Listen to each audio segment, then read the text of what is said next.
Pense na ideia de poder. Não aquele tipo de poder que dura pouco, como o de um general que vence uma batalha, ou a riqueza passageira de um negociante. Pense em um poder total e completo. O poder de um rei no ponto mais alto de sua glória. Um indivíduo que juntou uma nação dividida, que venceu inimigos perigosos e que fez de uma simples colina de pedras a capital de um império que estava começando. Um indivíduo cujo nome era entendido como um sinal do favor de Deus, cujas músicas eram usadas como orações nas casas e cujos triunfos eram comemorados nas ruas. E antes de mergulharmos fundo nesta história de coragem e verdade, peço que reservem um instante para curtir o vídeo e se inscreverem no canal. E já que estamos falando sobre a coragem de confrontar o poder, quero saber de vocês. Quem vocês acham que são os Nathans dos nossos dias? Quem são as vozes que têm a coragem de falar a verdade para os poderosos? Deixem aí nos comentários, porque a perspectiva de vocês enriquece demais a nossa conversa. Agora, preparem-se, acomodem-se, porque estamos prestes a entrar nos corredores de um palácio onde o poder absoluto encontrará uma força inabalável. Neste palco de glória e poder absoluto, veremos um rei que parecia ter tudo, um homem segundo o coração de Deus, ser confrontado não por um exército inimigo, mas pelo seu próprio desejo e pela voz implacável de um profeta. Esta não é apenas a história de um pecado e de uma acusação. É a jornada sobre como um homem no topo do mundo é forçado a olhar para o abismo de sua própria alma. É sobre a fragilidade do poder humano diante da verdade divina e sobre a dolorosa, mas redentora, jornada do arrependimento. Preparem-se, porque a história de Davi e Natã é um thriller psicológico e espiritual que tocará profundamente em nossas próprias batalhas com o poder, a tentação e a consciência.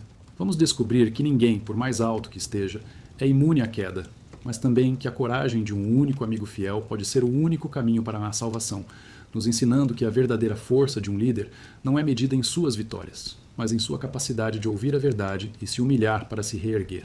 Para entender a tranquilidade e a firmeza do governo de Davi, é necessário recordar o que existia antes. Durante séculos, Israel não era uma nação unida, e sim um grupo pouco firme de 12 tribos. Foi a era dos juízes, um período extenso e violento, definido por uma sequência repetitiva de desrespeito, domínio por parte de povos estrangeiros, pedidos de ajuda e o surgimento de um libertador provisório. A expressão que se repete ao longo dessa fase é triste e muito clara. Naqueles dias, não existia rei em Israel. Cada pessoa agia com... Então, faltava um ponto central. Uma chefia que unisse a todos. As tribos muitas vezes lutavam umas contra as outras, e povos vizinhos, como os filisteus, que possuíam tecnologia de ferro e uma organização militar mais avançada, aproveitavam-se dessa fragilidade sem dó. Eles representavam uma ameaça contínua, uma fonte de incômodo para Israel, derrotando os hebreus em combate e diminuindo sua coragem. Foi nesse contexto de falta de esperança e desejo por organização que o povo pediu por uma transformação. Eles observaram os povos ao seu redor, com seus monarcas fortes e tropas bem estruturadas, e quiseram o mesmo. Dê-nos um rei para nos governar, assim como todas as outras nações têm, solicitaram ao profeta Samuel. Samuel, o último dos grandes juízes, os advertiu. Um rei, explicou ele, levaria seus filhos para a batalha, suas filhas para trabalhar no palácio, seus melhores terrenos e plantações para seus assessores. Um rei cobraria tributos, e no fim, o povo se transformaria em seu empregado. Mas o povo não deu atenção. O receio da desordem era superior ao receio do autoritarismo. E desse modo, a monarquia surgiu em Israel. A primeira tentativa foi com Saul, um homem de grande porte físico e valentia no início, mas cujo governo foi infelizmente desgastado pela falta de segurança, pela desobediência e por uma desconfiança excessiva que o dominou. Ele foi uma personalidade de mudança, um rei que jamais conseguiu se livrar da forma de pensar tribal e cuja falta de habilidade para unir o povo de verdade e para obedecer à autoridade de Deus preparou o terreno para uma nova esperança, uma nova claridade que vinha das colinas de... E logo após, surgiu Davi. Sua trajetória é um material do qual se fazem as grandes histórias. O filho caçula de Jessé, o cuidador de ovelhas com uma alma conectada a Deus, o instrumentista cuja harpa trazia calma ao espírito agitado do rei Saul, o rapaz que, tendo apenas uma atiradeira e uma confiança inabalável, venceu o gigante Golias, transformando-se em um grande herói de uma hora para outra. Essa fama, contudo, despertou a inveja mortal de Saul, o que levou Davi a viver como um foragido. Durante anos, ele morou em grutas e regiões desérticas, comandando um grupo de homens com problemas, endividados e insatisfeitos. Mas, mesmo durante o tempo em que esteve longe, Davi mostrava uma característica que Saul não tinha mais: a calma para aguardar o momento certo de Deus e um enorme respeito pelos escolhidos do Senhor, tendo poupado a vida de Saul em mais de uma ocasião. Quando Saul e seu filho Jonatas finalmente morreram em combate contra os filisteus, o percurso ficou livre. Contudo, Davi não assumiu o governo à força. Ele foi aclamado, primeiramente pela sua própria tribo de Judá e, depois de uma extensa guerra interna contra a família de Saul, por todas as 12 tribos de Israel. O povo, enfim, estava reunido sob a liderança de um único rei. E foi nesse momento que a genialidade de Davi, como comandante militar e político, se destacou de forma impressionante. Sua ação inicial e mais inteligente foi tomar a cidade de Jerusalém. A cidade, que na época se chamava Jebus, era uma fortaleza cananeia localizada bem na divisa entre as tribos do norte e do sul. Ao tomá-la, Davi não estava apenas adquirindo uma fortaleza intransponível. Ele estava estabelecendo uma capital neutra, que não era de nenhuma tribo em particular, e por isso podia ser de todas. Ele a chamou de Cidade de Davi e, em uma atitude de grande inteligência política e espiritual, levou para lá a Arca da Aliança. A Arca era o item mais sagrado de Israel, o sinal da presença real de Deus no meio de seu povo. Ao concentrar tanto a administração quanto o culto em Jerusalém, Davi uniu os aspectos políticos e religiosos do povo. Ele forneceu um coração para Israel. Com a capital definida, a fase de ouro de Davi teve início. Ele não era somente um gestor, era um conquistador incansável. Ele finalmente diminuiu a força dos filisteus, deixando-os restritos a uma pequena faixa de terra no litoral. Ele dominou os moabitas, os amonitas, os edomitas e os arameus. Seu domínio se expandia do Egito até o rio Eufrates. As fortunas dos povos vencidos chegavam a Jerusalém. A cidade se desenvolvia, passando de um simples posto tribal a uma cidade internacional. Davi criou um governo centralizado, com secretários, funcionários e um exército treinado. Ele era o comandante supremo, o principal juiz e o incentivador das artes. Ele próprio era um poeta e músico de habilidade sem igual. E muitos dos salmos, aquelas manifestações eternas de sofrimento, celebração e busca por Deus, são creditados a ele. Existia uma sensação de otimismo, de um destino grandioso se cumprindo. Após longos períodos de desordem e vergonha, Israel finalmente se tornou um povo admirado e temido. As pessoas olhavam para Davi e enxergavam a concretização da promessa de Deus. Ele era o rei guerreiro, o talentoso autor de cânticos de Israel, o homem que agradava a Deus. Seu poder parecia não ter limites, sua autoridade indiscutível. E é justamente aqui, neste ponto máximo de glória e poder, que o cenário para a nossa narrativa é preparado. Pois é quando um indivíduo se julga inatingível que ele se torna mais frágil. E é para esses instantes que a voz de um profeta se faz mais essencial. Para entender a função de Natã, precisamos deixar de lado nossas ideias atuais sobre religião e governo. No antigo Israel, essas duas áreas não eram distintas. Elas estavam profundamente interligadas. E no centro dessa conexão estava a pessoa do profeta. O profeta, ou Navi em hebraico, não era, antes de tudo, alguém que previa o futuro, embora a previsão pudesse fazer parte de sua atividade. A palavra Navi significa, em sua origem, porta-voz, ou aquele que fala em nome de outro. O profeta era o porta-voz de Yahvé, o Deus de Israel. Sua fidelidade não era ao rei, nem ao povo, nem às tradições dos sacerdotes. Sua fidelidade era unicamente a Deus. Isso fazia deles figuras extremamente influentes e, ao mesmo tempo, perigosamente frágeis. Eles eram a moral da nação. Enquanto os sacerdotes se encarregavam dos rituais, dos sacrifícios e da conservação do templo, os profetas se encarregavam da justiça, da ética e da aliança. Eles eram os protetores do motivo por trás da religião. De que serve, questionavam eles, levar milhares de ovelhas ao altar se vocês maltratam o órfão e a viúva? Qual o valor de suas celebrações e suas músicas se a justiça não flui como um rio e a honestidade como um riacho que nunca seca?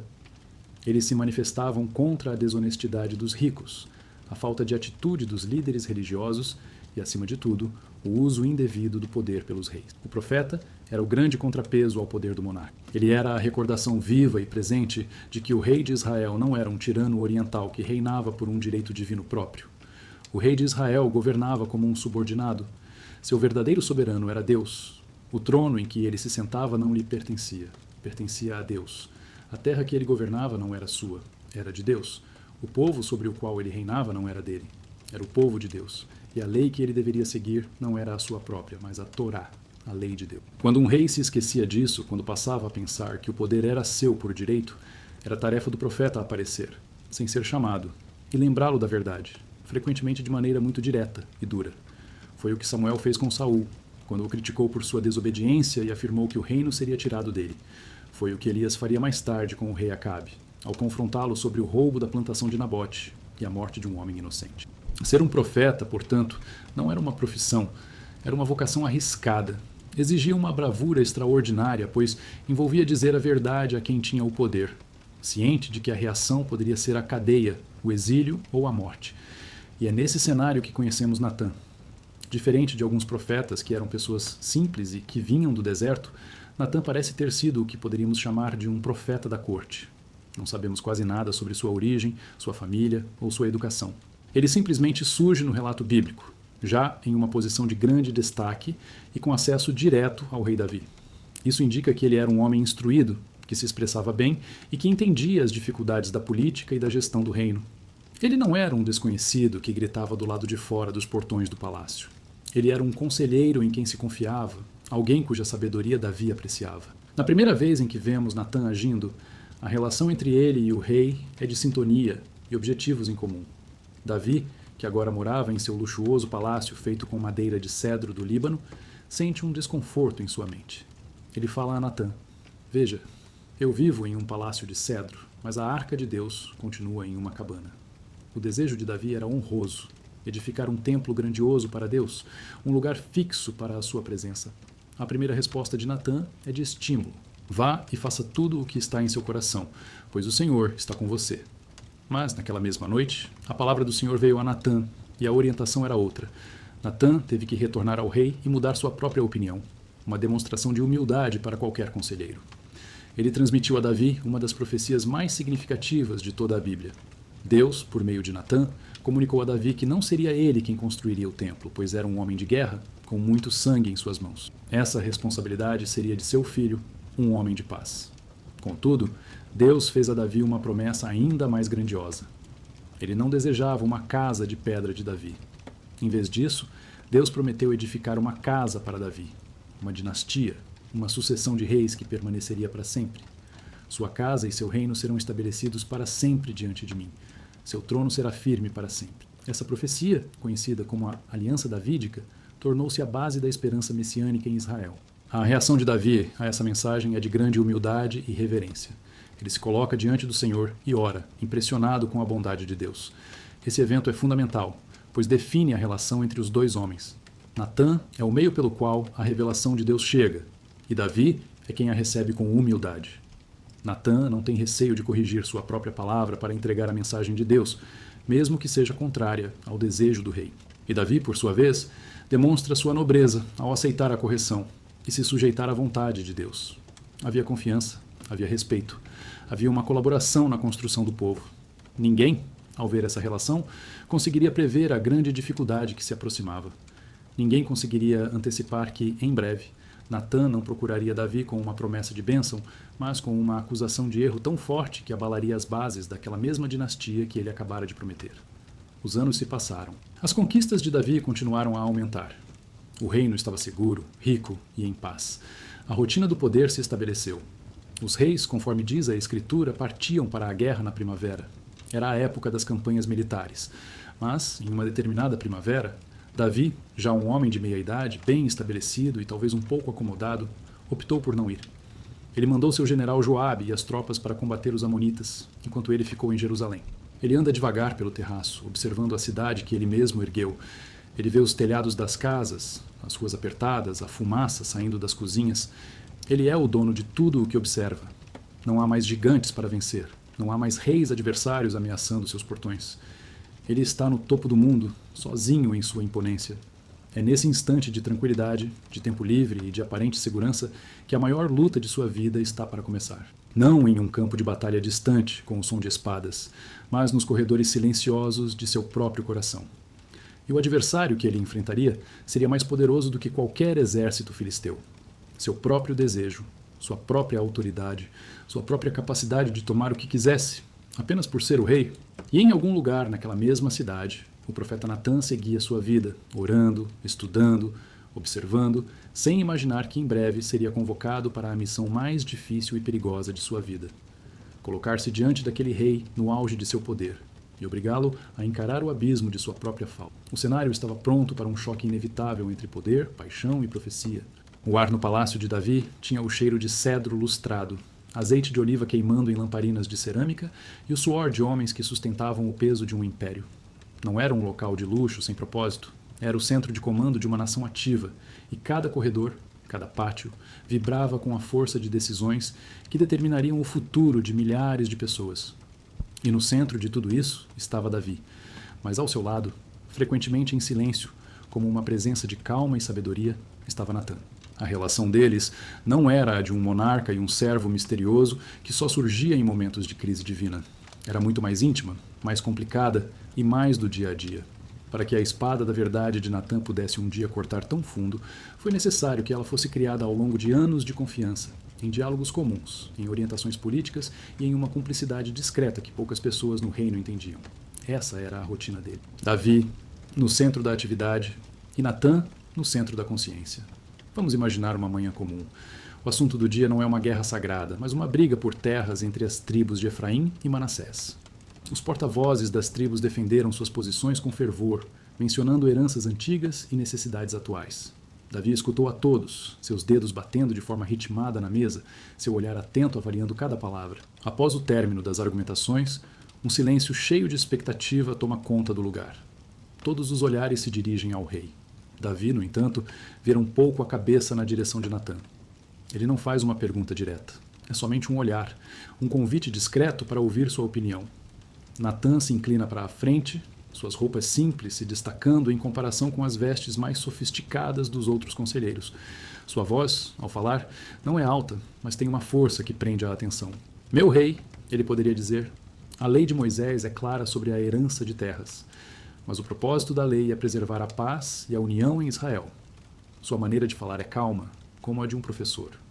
Efraim tem poder, Manassés tem tradição.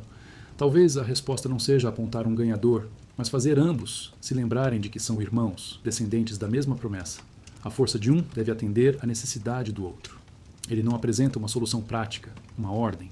Ele apresenta um princípio, uma lembrança do objetivo maior. Ele muda o foco da discussão de quem está certo, para o que é correto para o povo como um todo.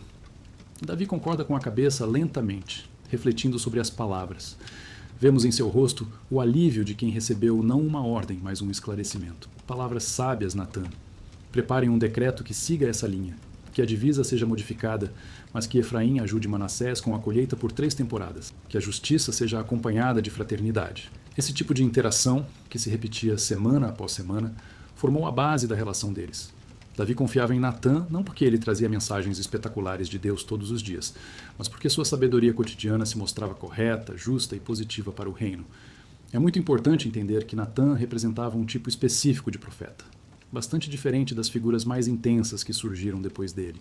Se pensarmos em Elias, imaginamos fogo caindo do céu, um confronto espetacular no Monte Carmelo, um homem do deserto, vestido com peles de animais, cuja simples presença já era uma acusação ambulante contra a corrupção da corte de Acabe e Jezabel.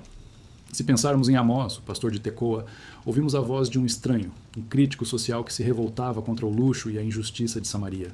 Um homem que não tinha ligações com o poder e se orgulhava disso. Esses eram profetas da ruptura. A função deles era abalar o sistema, quebrar uma acomodação com a força da ira divina. Natã era diferente. Ele era um profeta da estrutura. Ele não agia de fora para dentro, mas de dentro para fora. Seu campo de atuação não era a praça pública, mas a sala do trono. Sua ferramenta não era um martelo, mas o bisturi. Ele entendia que, para orientar um reino, não era suficiente apenas condenar o mal. Era necessário cultivar o bem, com paciência, dia após dia. Ele era um estrategista espiritual. Sua influência não vinha de milagres públicos, mas de conversas particulares. Ele não precisava gritar para ser ouvido, porque o rei já estava disposto a ouvir seu sussurro. Isso não o tornava menos corajoso. Na verdade, pode-se dizer que sua posição exigia um tipo diferente e talvez mais sutil de coragem. O profeta de fora arriscava uma execução rápida. O profeta da corte, ao viver tão perto do fogo do poder, arriscava algo mais traiçoeiro. O risco de ser comprado, de suavizar a mensagem para manter seu acesso, de se tornar apenas mais uma voz no grupo de bajuladores. O fato de Natã ter mantido sua integridade enquanto navegava nas águas perigosas da política da corte é talvez a maior prova de seu caráter. Ele era o homem que podia jantar com o rei em uma noite e, se necessário, acusá-lo de assassinato na manhã seguinte. E essa dualidade só era possível por causa da confiança que ele construiu meticulosamente. A influência de Natã ia além das questões de governo e entrava na área mais pessoal da vida de Davi. A Bíblia nos oferece uma visão fascinante disso, em um evento que acontece após a grande falha de Davi, mas que mostra a natureza contínua de o nascimento de Salomão. O primeiro filho nascido de sua união com Batseba, gerado em adultério, havia falecido, exatamente como Natã havia previsto. Foi um período de luto profundo e arrependimento para Davi. Agora, um segundo filho nasce. Há uma delicadeza no ar, uma esperança tímida. É nesse momento sensível que Natã entra em cena novamente. Ele se aproxima do casal real. Não há multidão, nem conselheiros. É um momento privado. Ele olha para a criança e, mais uma vez, fala como o porta-voz de Deus. Ele informa a Davi que, apesar do pecado passado, este novo filho encontrou a aprovação do Senhor. E Deus, através de Natã, dá à criança um nome especial, Gedidias, que significa amado de Yahweh. Pense na profundidade deste momento. Natã, o mesmo homem que trouxe a notícia do juízo divino que resultou na morte do primeiro filho, é agora o portador da mensagem de aceitação e amor para o segundo. Isso demonstra que sua função não era apenas condenar, mas também restaurar. Ele era o agente tanto da justiça quanto da misericórdia de Deus na vida de Davi. Este ato de nomear Salomão também tem implicações políticas profundas. Ao dar à criança um nome que significava amado de Deus, Natã estava, sutilmente, apoiando a legitimidade daquele menino. Em uma corte cheia de filhos mais velhos de Davi e de diferentes esposas, cada um com sua própria ambição ao trono, este selo de aprovação divina seria crucial anos mais tarde. Natã não estava apenas confortando um pai de luto. Ele estava lançando as bases para a sucessão real, garantindo que a promessa da aliança davídica continuasse, através da linhagem que Deus havia escolhido. E essa visão política de Natã se tornaria inegavelmente clara no final da vida de Davi.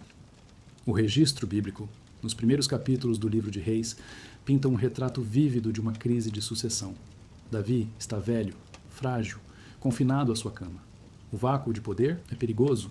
Adonias, seu quarto filho, um homem carismático e ambicioso, decide que a hora de agir é agora. Ele se autoproclama rei, reunindo o apoio de figuras poderosas da velha guarda, incluindo o general Joabe e o sacerdote Abiatar. É um golpe de estado em câmera lenta. A notícia chega ao palácio, causando pânico. O reino que Davi passou a vida inteira construindo estava à beira de mergulhar de volta na guerra civil que ele tanto lutou para superar. É aqui que vemos Natã, o profeta, em seu modo mais astuto e politicamente engajado. Ele não vai diretamente ao rei Davi, que está doente e talvez desatento. Ele reconhece que o acesso ao rei é controlado e que a mensagem precisa ser entregue da forma mais impactante possível. Ele vai até Batseba, a mãe de Salomão. Não ouviste que Adonias, filho de Agite, reina sem que nosso senhor Davi o saiba? Ele pergunta, sua voz baixa e urgente. Ele delineia a ameaça. Se Adonias tomar o poder, ela e seu filho Salomão certamente serão executados como rivais. Ele não está apenas apelando para a fé dela, mas para seu instinto de sobrevivência e seu amor maternal. Então, ele elabora um plano brilhante, uma estratégia de 2 etapas. Vai, ele instrui Batseba. Entra ao rei Davi e diz-lhe, ó rei, meu senhor, não juraste a tua serva, dizendo, teu filho Salomão reinará depois de mim, e ele se assentará no meu trono? Por que, pois, reina Adonias? E eis que, enquanto ainda estiveres falando com o rei, eu também entrarei depois de ti e confirmarei as tuas palavras. É uma manobra política magistral. Batseba iria primeiro, apelando para o lado emocional e pessoal do rei, lembrando-o de uma promessa íntima. Sua presença e suas palavras preparariam o terreno. Então, Natã, a autoridade moral e espiritual do reino, entraria logo em seguida, não para apresentar a notícia, mas para confirmá-la, dando-lhe o peso de uma crise de estado e de uma falha espiritual. A execução do plano é perfeita. A presença combinada deles abala Davi de sua letargia. Ele é forçado a confrontar a crise. E em seu último grande ato como rei, ele reafirma sua promessa. Ele ordena que Salomão seja ungido rei imediatamente. Este episódio é talvez a ilustração mais clara do papel único de Natã. Ele não foi apenas um mensageiro passivo.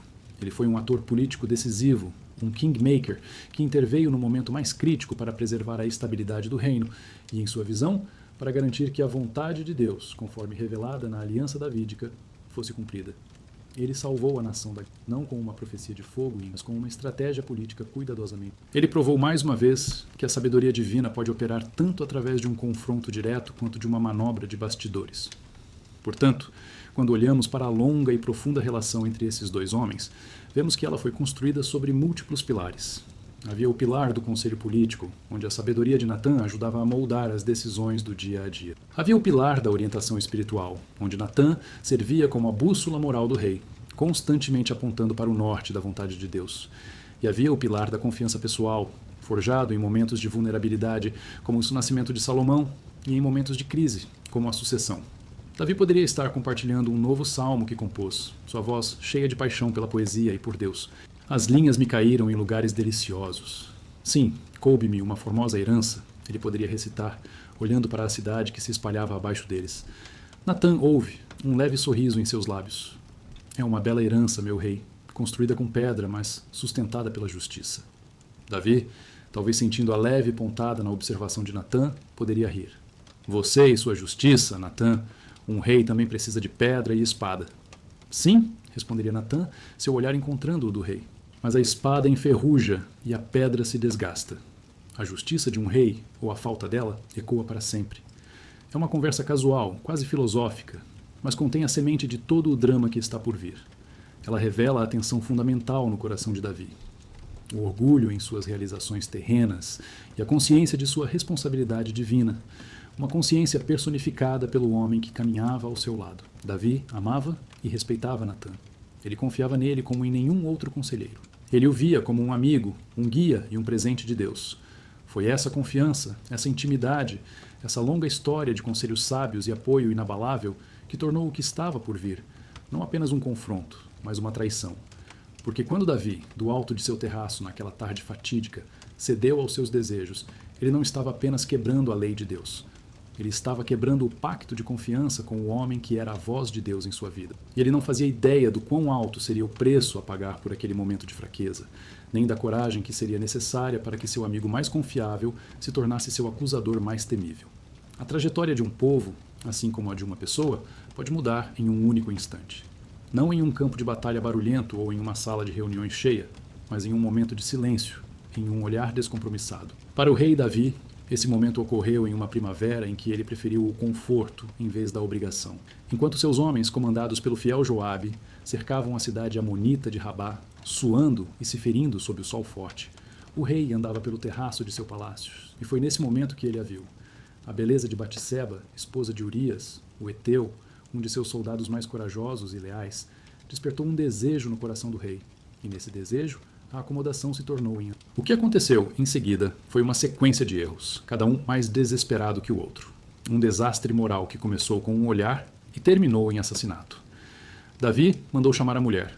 Ele, o rei, o homem que agradava a Deus, usou sua autoridade não para proteger, mas para tomar para si. E do resultado daquela noite, Batseba engravidou.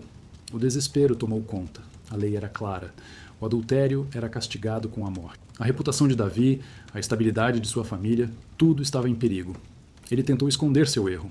Chamou Urias de volta do campo de batalha, na esperança de que ele dormisse com sua esposa e que a gravidez parecesse normal. Mas a honra de Urias era maior que a de seu rei. Ele se negou a entrar em sua casa, a aproveitar o conforto de sua cama e de sua esposa, enquanto seus colegas de exército e a Arca da Aliança estavam em campo aberto. Como eu poderia entrar em minha casa para comer e beber e para me deitar com minha mulher? Disse ele em uma crítica inconsciente que deve ter soado como um trovão nos ouvidos culpados de Davi. Pelo Senhor e por sua vida, eu não farei tal coisa. O plano deu errado. O desespero de Davi aumentou. E ele deu o passo final e sem volta em direção à escuridão. Escreveu uma carta, a lacrou e a entregou nas mãos do próprio homem que estava sentenciando a morte. A carta era para Joabe, o general. A ordem era terrivelmente direta. Coloquem Urias na linha de frente da batalha mais intensa e se afastem dele, para que ele seja atingido e morra. Joabe, um homem prático e talvez descrente dos caminhos do poder, obedeceu. Urias, o Eteu, o soldado fiel, foi deixado sozinho no meio da batalha e morto pela espada dos amonitas. A notícia chegou a Jerusalém. O período de luto oficial foi cumprido, e após o tempo adequado, Davi tomou Batseba como sua esposa. Para o público, pareceu um ato de bondade de um rei que cuidava da viúva de um herói de guerra. O segredo parecia estar a salvo, o escândalo resolvido. O rei tinha usado seu poder para satisfazer seu desejo e, em seguida, para eliminar as provas. Ele tinha ganhado. Mas a última frase daquele capítulo na história bíblica fica no ar como uma nuvem de tempestade. Contudo, o que Davi fez foi considerado mal aos olhos do Senhor. Nós não sabemos como Natã ficou sabendo. A Escritura não nos conta se foi por meio de uma revelação divina direta, um sonho, uma visão, ou se os boatos e as inconsistências dos acontecimentos chegaram a seus ouvidos e foram confirmados pelo Espírito de Deus. O que sabemos é que ele sabia de tudo: o adultério, a gravidez, a trama, o assassinato indireto. E ele recebeu a mais terrível das missões: ir até o rei, o conquistador, o homem que acabara de mostrar que mataria para os segredos. Imagine o que se passava na cabeça de Natã. Ele não era um desconhecido para Davi. Era seu conselheiro, talvez seu amigo. Ele conhecia a bondade de Davi, sua fé, seu coração de poeta, mas também conhecia seu poder, seu orgulho e a capacidade para a violência que o tornaram um grande guerreiro. Como se enfrenta um leão em sua própria toca, não para matá-lo, mas para controlá-lo? Uma acusação direta poderia ser respondida com negação e raiva. Quem é você para acusar o rei escolhido por Deus? Davi poderia ter mandado executar Natã por traição ali mesmo, e poucos se atreveriam a questionar. A corte, sempre querendo agradar ao poder, rapidamente encontraria motivos para justificar a ação. A missão de Natã não era apenas entregar uma mensagem. Era fazê-la entrar na consciência protegida de um homem que se convencera de sua própria impunidade. E para isso, ele precisaria de mais do que coragem. Precisaria de uma sabedoria divina, de uma estratégia que contornasse as defesas do rei e atingisse diretamente seu coração. Natã, meu amigo, que bom vê-lo. Alguma palavra do Senhor para nós hoje? Davi poderia ter dito, sua voz com a simpatia de quem não tem nada a esconder. A guarda do rei está presente, assim como alguns funcionários da corte. A cena é pública. Natã se aproxima, faz uma reverência respeitosa, mas seus olhos, quando se levantam para encontrar os de Davi, estão cheios de uma seriedade que imediatamente muda o clima na sala. O silêncio sutil retorna, a batida do coração se torna audível novamente, mas desta vez é o coração do público, em expectativa. Tenho uma questão para apresentar ao rei, um caso que exige sua justiça, diz Natã, sua voz calma e clara. A função de Davi como juiz supremo era fundamental para sua realeza. Ele se inclina para a frente, interessado. Fale, Natã, você tem minha atenção. É aqui que a genialidade da abordagem de Natã se revela. Ele não começa com uma acusação. Ele começa com uma história, uma parábola. A narração de Natã é acompanhada por imagens visualmente ricas, como um conto de fadas sombrio, que se desenrolam na mente de Davi e do espectador. Havia 2 homens numa cidade, começa Natã, um rico e outro pobre. O rico tinha muitíssimos rebanhos e gado, mas o pobre não tinha coisa alguma, senão uma pequena cordeirinha que comprara e criara. A narrativa de Natã é deliberadamente emocional. Ele pinta um quadro de contraste gritante, a abundância do rico versus a posse única e preciosa do pobre. Ele está preparando uma armadilha, não para a lógica de Davi, but para a sua empatia, para o senso de justiça que o próprio Davi, o pastor de ovelhas, entenderia em um nível visceral. E veio um viajante ao homem rico, continua Natã, e este poupou de tomar dos seus rebanhos e do seu gado para guisar para o viajante que viera a ele, mas tomou a cordeirinha do homem pobre e a preparou para o homem que viera a ele. Um silêncio pesado cai sobre a sala do trono quando Natã termina. A história é simples, mas seu impacto é devastador. Davi, o rei, o juiz, o protetor dos fracos, está visivelmente abalado. Sua empatia foi totalmente capturada. Ele se identifica com o homem pobre, com a vítima. A injustiça daquele ato o inflama. Então o furor de Davi se acendeu sobremaneira contra aquele homem, narra a Escritura. E Davi pronuncia a sentença com a autoridade de um rei. Vive o Senhor, que digno de morte é o homem que fez isso. E pela cordeirinha restituirá o quádruplo, porque fez tal coisa, e porque não mostrou compaixão. O tempo parece parar. O dedo de Natã é como uma lança, seus olhos atravessam a alma de Davi. E então, ele pronuncia as 4 palavras que se tornariam um dos momentos mais eletrizantes e corajosos de toda a literatura antiga. 4 palavras que derrubaram a fortaleza de auto-engano que Davi havia construído ao seu redor. Tu és este homem. A acusação paira no ar, pesada, irrefutável. A parábola, de repente, se estilhaça, e os fragmentos se reorganizam para formar um espelho terrível diante do rosto do rei. O homem rico, com seus muitos rebanhos, era Davi, com suas muitas esposas e concubinas. O homem pobre era Urias, que tinha apenas uma esposa, Batseba, a quem ele amava. O viajante era o desejo de Davi. E a cordeirinha inocente, tomada e abatida, era Batseba, tomada à força, e por extensão, seu marido Urias, assassinado.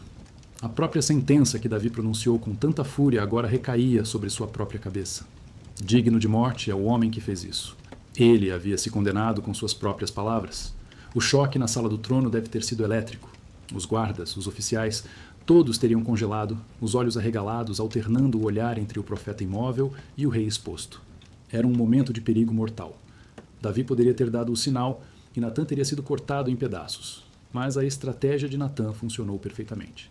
Ao forçar Davi a julgar o pecado de uma perspectiva objetiva primeiro, ele desarmou as defesas do rei. Davi não podia negar a acusação, porque seu próprio coração já havia concordado com a injustiça do ato.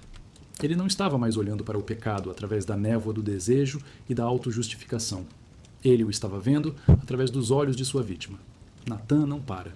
Agora que o muro foi rompido, ele desfere a mensagem completa de Deus, não mais em parábolas, mas em uma linguagem terrivelmente clara e direta. Natã continua a falar, sua voz agora carregada com a autoridade do juízo divino.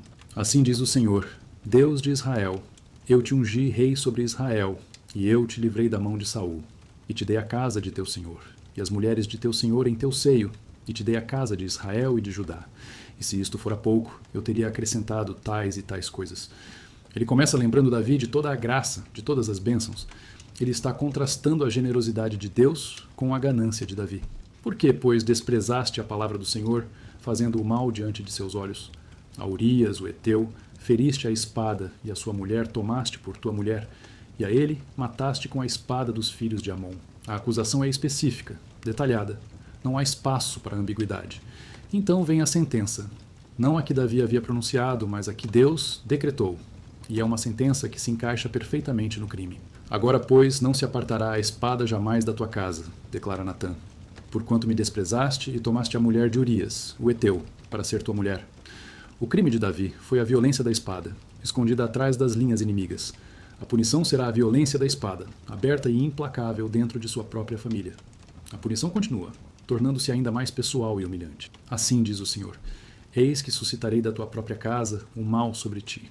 E tomarei tuas mulheres perante os teus olhos, e as darei a teu próximo, o qual se deitará com tuas mulheres perante este sol, porque tu o fizeste em oculto, mas eu farei este negócio perante todo o Israel e perante o sol. O pecado de Davi foi cometido em segredo. Sua punição será pública, uma humilhação nacional. A lei do olho por olho divino é precisa e terrível. A simetria entre o crime e o castigo é projetada para ensinar uma lição inesquecível. Nada está oculto aos olhos de Deus. E as consequências do pecado sempre superam o prazer que ele oferece. Neste momento, Davi poderia ter tentado se justificar, culpar Batseba, culpar as pressões da realeza. Mas ele não o faz. O grande guerreiro, o rei poeta, é reduzido a uma simplicidade devastadora. Ele pronuncia apenas duas palavras em hebraico, Shatati Ladonai. Pequei contra o Senhor. É o reconhecimento completo de sua culpa. E é neste momento de quebrantamento total que Natã, o acusador, volta a ser o porta-voz da graça. Ele imediatamente responde, também o Senhor perdoou o teu pecado, não morrerás. A pena de morte que a lei exigia e que Davi mesmo havia endossado é suspensa pela soberania de Deus. Há perdão, mas o perdão não anula as consequências. Todavia, acrescenta Natã, porque com este feito deste lugar sobremaneira a que os inimigos do Senhor blasfemem, também o filho que te nasceu certamente morrerá. A espada da justiça, embora temperada pela misericórdia, ainda cairia. O fruto do pecado, a criança inocente seria tomado. A dor de Davi estava apenas começando. Natã se vira e sai da sala do trono, sua missão cumprida. Ele deixa para trás um rei quebrado, uma corte em choque e o início de um longo e doloroso período de sofrimento para a casa de Davi. O confronto terminara, mas suas repercussões apenas começavam a se desenrolar, como as ondas de uma pedra jogada em um lago até então tranquilo, ondas que se espalhariam por gerações. A parábola de Natã não foi apenas uma história, foi uma cirurgia da alma, e a ferida que ela abriu no coração de Davi, embora dolorosa, foi o único caminho para a cura. O som das palavras de Natã, você é esse homem, não desapareceu quando o profeta saiu da sala do trono. Ele ficou, enchendo o ar do palácio, prendendo-se às cortinas e murmurando nos corredores. Aquele confronto não foi um simples evento. Foi um abalo sísmico que criou uma rachadura na história de Israel, e seus efeitos seriam sentidos por muitas gerações. A primeira e mais imediata consequência foi exatamente como Natã havia previsto. A criança, o filho de Davi e Batseba, ficou muito doente. E Davi, o poderoso rei guerreiro que tinha enfrentado leões, ursos e gigantes, se viu totalmente sem poder diante da fragilidade de um recém-nascido. Ele iniciou um período de luto e súplica desesperada. Ele jejuou, Trocou suas roupas reais por um tecido áspero e deitou-se no chão, recusando-se a comer ou a ser confortável. Seus servos não entendiam. Enquanto a criança vivia, diziam eles, você jejuou e chorou. Mas agora que a criança morreu, você se levanta e come pão? A resposta de Davi mostra a profundidade de sua mudança. Enquanto a criança ainda vivia, jejuei e chorei, porque pensava, quem sabe se o Senhor terá compaixão de mim e a criança viver. Porém, agora que ela está morta, por que eu jejuaria? Posso fazê-la voltar? Eu irei até ela, mas ela não voltará para mim. Nisso, vemos um Davi diferente. O homem que antes acreditava poder controlar a realidade para satisfazer seus desejos, agora aceitava as consequências definitivas de seus atos. Ele entendeu que o perdão de Deus não era um passe livre para escapar da dor. O confronto com Natã não apenas revelou seu pecado, ele o obrigou a alcançar uma nova maturidade espiritual, uma que surgiu não da bênção, mas da perda. Este momento de fragilidade de Davi tornou-se a origem de uma das mais poderosas teologias dentro do judaísmo e, mais tarde, do cristianismo, a teologia do arrependimento, ou techuvá em hebraico. A palavra techuvá não significa apenas sentir pena, sua raiz significa retornar. É o ato de se virar, de mudar de direção e voltar para Deus. A tradição atribui a Davi a autoria do Salmo 51, um poema escrito das profundezas de sua agonia após o confronto com Natã. Tem misericórdia de mim, ó Deus, segundo a tua bondade, apaga as minhas transgressões, segundo a multidão das tuas misericórdias. Lava-me completamente da minha iniquidade e purifica-me do meu pecado, pois eu conheço as minhas transgressões e o meu pecado está sempre diante de mim. Este não é o lamento de um homem que foi pego, é o grito de uma alma que finalmente compreendeu a verdadeira natureza de seu erro. O pecado, ele percebe, não foi apenas contra Batseba ou Urias. Contra ti, somente pequei e fiz o que parece mal aos teus olhos. Ele clama. Ele reconhece que, em última análise, toda transgressão contra o próximo é uma violação da aliança com Deus. O Salmo continua, pedindo não apenas perdão, mas transformação interior. Cria em mim, ó Deus, um coração puro e renova em mim um espírito reto. O que nasceu do confronto de Natã foi a compreensão de que o arrependimento genuíno não é uma transação para evitar a punição, mas um processo doloroso de autoexame, confissão e um desejo desesperado por renovação interior. Davi, em sua queda, tornou-se o arquétipo do pecador arrependido. E sua história, preservada e cantada, ofereceu a gerações futuras um roteiro para encontrar o caminho de volta a Deus, não importando a gravidade da queda. Natã, com sua parábola, não apenas condenou um rei, ele, sem saber, deu à luz a mais bela canção de arrependimento já escrita. O confronto também teve implicações profundas para a própria instituição da monarquia em Israel. Ele estabeleceu um precedente indelével. Nenhum rei, nem mesmo o grande Davi, o escolhido de Deus, o homem da aliança eterna, estava acima da lei. Esta era uma ideia radical no Antigo Oriente Próximo. No Egito, o faraó era considerado uma divindade. Na Mesopotâmia, o rei era o sumo sacerdote, o mediador principal entre os deuses e os homens. Seu poder era absoluto e sua pessoa sagrada. Ao confrontar Davi tão publicamente, pois a história foi registrada e preservada nos anais reais, Natã estava declarando que o rei de Israel era diferente. Ele era um rei sob a lei, não acima dela. A aliança davídica, a promessa de que o trono de Davi seria eterno, não era um cheque em branco. A legitimidade do rei e de sua dinastia estava intrinsecamente ligada à sua fidelidade à aliança com Yahweh, que exigia justiça e retidão. O episódio de Batseba se tornou a grande ressalva, a nota de rodapé, sombria anexada à promessa gloriosa.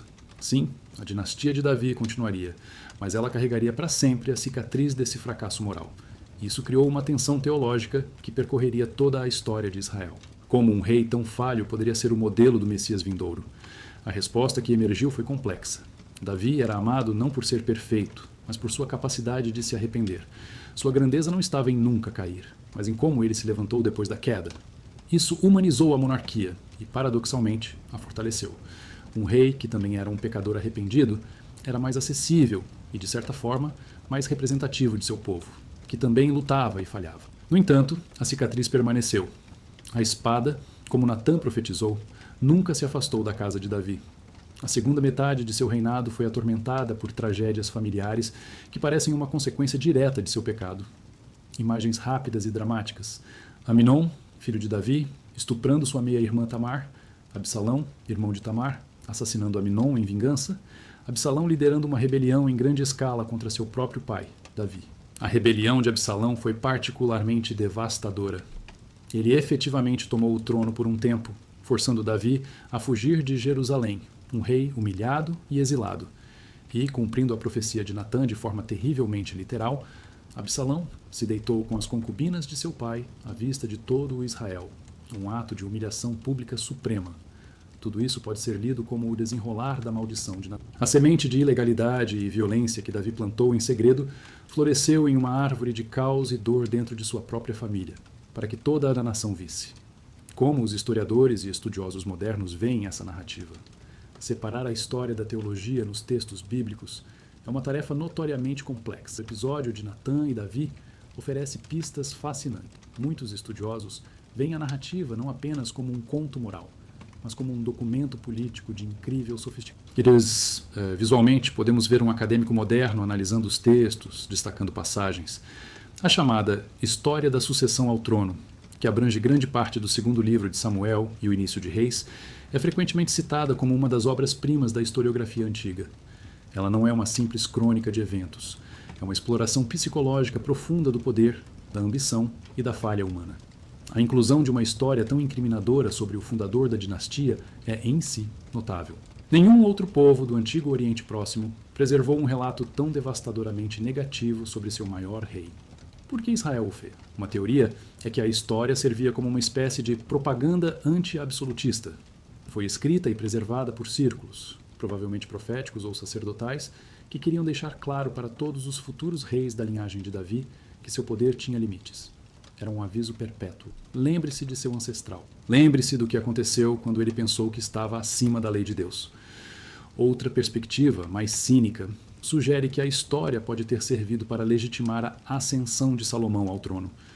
Ao apresentar os outros filhos de Davi, como Amnon e Absalão, como produtos de um ambiente familiar disfuncional e amaldiçoado, a narrativa efetivamente desqualifica suas reivindicações. Salomão, o amado de Yahvé, nascido depois do arrependimento de Davi e endossado pelo profeta Natã, emerge como a escolha divinamente ordenada e purificada para continuar a linhagem.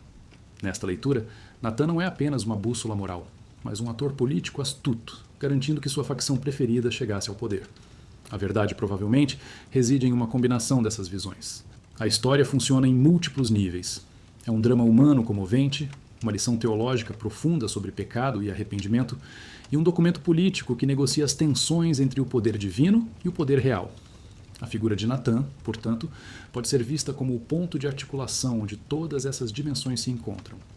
Ele é o personagem que permite que a teologia invada a política, que a consciência individual tenha repercussões nacionais.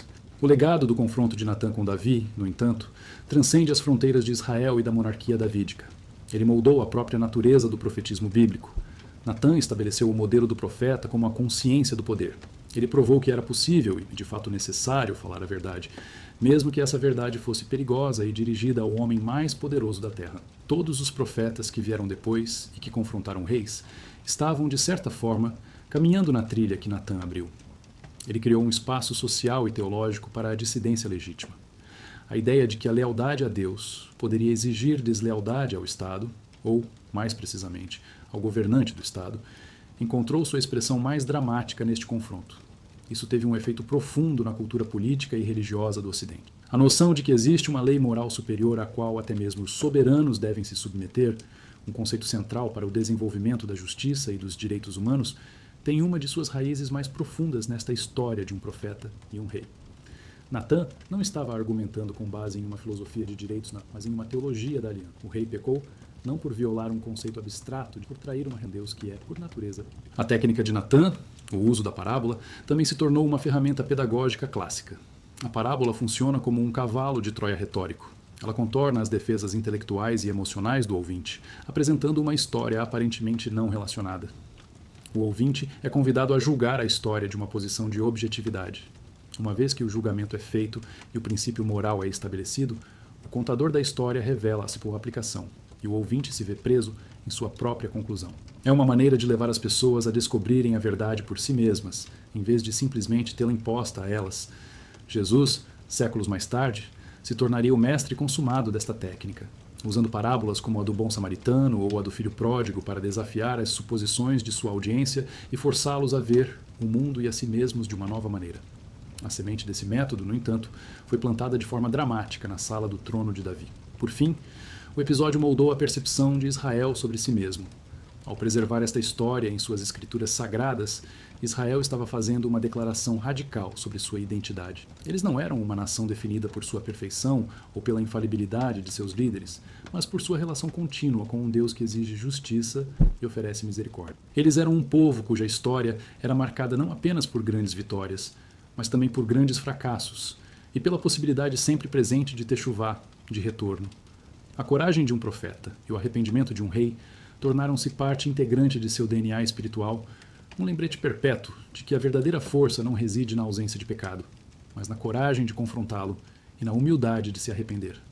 O legado de Natã, portanto, não está escrito em pedra ou em monumentos. Está tecido na consciência de uma fé, na tensão entre poder e moralidade, e na esperança duradoura de que mesmo a queda mais profunda pode se tornar o ponto de partida para a graça. As marcas na alma de um indivíduo, assim como na de um povo, frequentemente se transformam em seus guias mais seguros. Para Davi, a ferida aberta pelo confronto com Natã nunca se fechou por completo, mas com o passar do tempo, ela deixou de ser uma fonte de sofrimento para se tornar uma fonte de sabedoria. Ele passou o resto de sua vida sob a influência da profecia de Natã, observando a espada da discórdia se aproximar perigosamente de sua família. Contudo, em meio a essa dor, ele se manteve firme na promessa do perdão. A segunda metade de seu governo, embora marcada por agitação, foi também um período de profunda reflexão, que consolidou seu lugar na história não apenas como um conquistador, mas como um homem que conheceu as profundezas do fracasso e encontrou o caminho de volta. E ao seu lado, envelhecendo com ele, estava Natã, não mais apenas como um acusador, mas como um construtor, ajudando a garantir que, a partir dos escombros do fracasso moral do rei, a dinastia prometida por Deus pudesse, de fato, ter continuidade. A intervenção de Natã na crise da sucessão, assegurando o trono para Salomão, foi o ato final e talvez o mais pragmaticamente importante de seu serviço. Foi a demonstração de que sua fidelidade não era uma ideia abstrata de pureza, mas a continuidade da aliança de Deus na história real e complicada de Israel. Ele não se limitou a apenas apontar o erro. Ele trabalhou ativamente para construir o futuro. O texto bíblico nos informa que Natã, juntamente com outros profetas como Gade, não apenas orientou os reis, mas também registrou suas histórias. Os feitos de Davi e os feitos de Salomão foram, em parte, creditados a ele.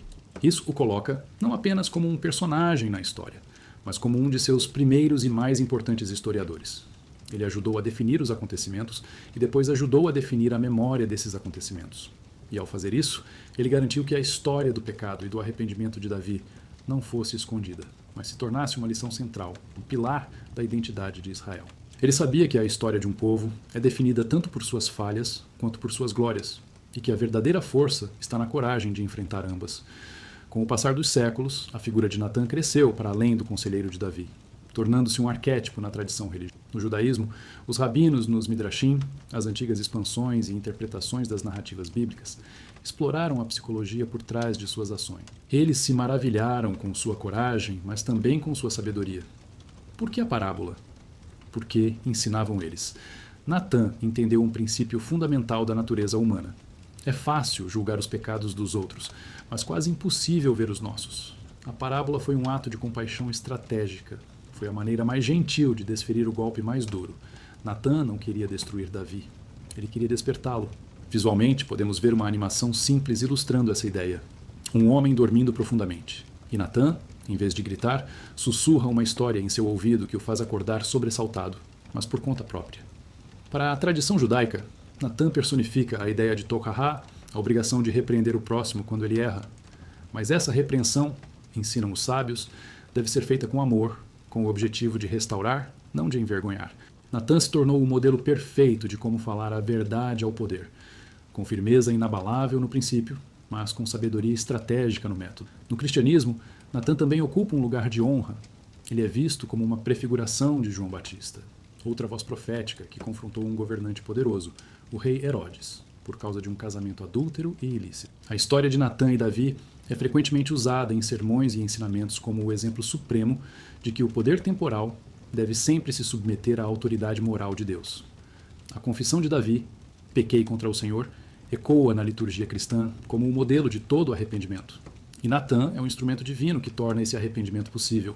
Ele é a prova de que Deus não abandona seus escolhidos quando eles caem, mas envia mensageiros, às vezes com palavras duras, para chamá-los de volta ao caminho. Mesmo no Islã, onde Davi, Daúd é reverenciado como um grande profeta e rei, a tradição reconhece uma falha ou um teste em sua vida, muitas vezes conectado a uma disputa que ele julgou injustamente e a intervenção de mensageiros divinos, anjos, na tradição islâmica, que o confrontam com uma parábola sobre ovelhas, de forma notavelmente semelhante à história de Natã. Em todas essas tradições, a essência da história permanece a mesma.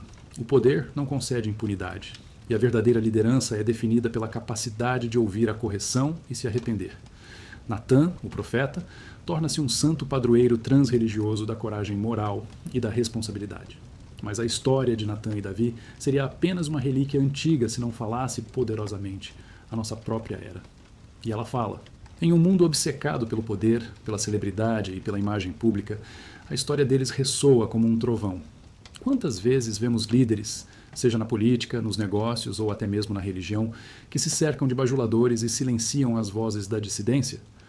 O palácio de Davi é uma metáfora para o que o poder faz. Ele isola. Ele cria uma bolha de realidade, onde a vontade do líder se torna a única verdade. Dentro dessa bolha, a bússola moral pode facilmente perder o norte. A transgressão de Davi não começou com um ato, mas com uma mentalidade.